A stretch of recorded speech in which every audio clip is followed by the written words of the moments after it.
Hello and welcome back to another Doorkeeper tutorial. My name is Night Phoenix and let's get right into it.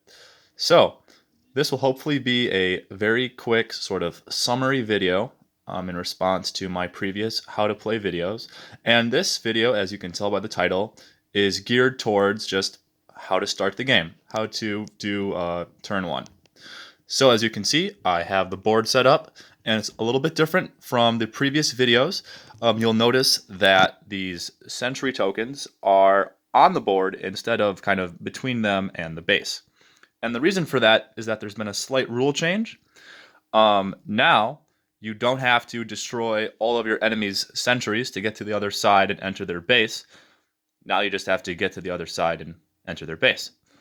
Also, your passive leader starts off with 10 health because now they don't have the sentry tokens protecting them per se with like a sort of protective force field like they used to be.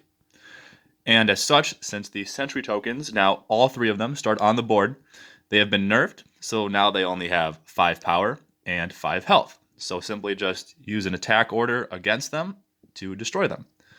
If you enter your opponent's territory that has one, then you have to, of course, attack it in order to get past.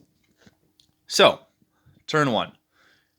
Let's just say that you're playing with somebody else. Hopefully, you are, of course, and you have decided that you will go first. So you will draw 5 cards from either the unit or resource deck, any combination. I already sort of pre-drew some cards here just for the sake of illustration. And this is, of course, still the production phase. So after we draw cards, we are going to produce some tokens. We don't have any territories except for our base, which will produce 1 token. And we have our passive leader, who's level 1 at the start of the game, and he will also produce 1 token. All right, after that, I can choose to level up my passive leader or my active leader. Right now, I'm just going to say I level up my passive leader. So now I take these 2 tokens, set them off to the side, because in order to go from level 1 to 2, I have to spend 2 tokens. If it was going from 2 to 3, I would spend 3. All right, so now he's level 2. He'll gain an additional health for 11. There we go. And so now I will enter my order phase. Obviously, I just spent all my tokens, so I don't have any tokens left to summon any units or to play any artifacts. So my only playable card right now is my active leader, indicated by this Legion 1 pawn. So I have 6 orders to work with, based off of this 3 plus this 3 for a grand total of 6. Again, that's always going to refresh every turn. And so very simply, I will spend 1 order to enter this territory and 1 to conquer it, and then another order to enter, another to conquer, and lastly, again, I will spend my last 2 to enter and conquer.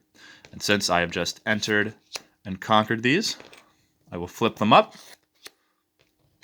and place their tokens back on, like so.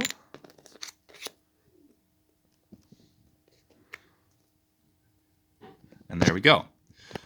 Now, of course, these were very easy to enter because they didn't have these green tokens. And I didn't have to engage in a skirmish with these sentry tokens because they're mine. The only tokens that are yours that affect you are going to be these green movement cost tokens. As a general term for the red, green, and white tokens, I have decided to call them hazard tokens. And yeah, so you'll also notice that I have these kind of set up in a particular fashion. This is just a standard way of setting them up. You don't have to set it up this way. I just like to, and I've noticed that other playtesters like to as well. It's recommended, of course, that you don't have your movement cost tokens in your back row because that's going to set you back on turn 1 because you have a limited amount of orders, and it's going to be an increased movement cost to enter these tiles. So, now that I have entered and conquered all 3 of them, I have used all 6 of my orders, and next turn I will produce a token of fire and 2 lightning. And that's basically all I can do for turn 1. Really the point of turn 1 is to get some early kind of production set up for the next turn and to level up either your passive or active leader, because that's all you can really do with your 2 tokens at the start of the game. Of course, next turn, he's going to produce an additional token because he leveled up and he is the passive leader. And then at this point, I would go to my skirmish phase, but I don't have any orders left and there's no one to fight. And now I would go to my end phase, but again, I used up all my orders. So yeah, sorry about that noise in the background.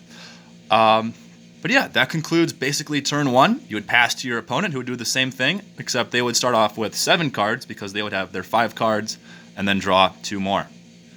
And that basically concludes today's video. Thanks for watching, and make sure to enter the door to adventure.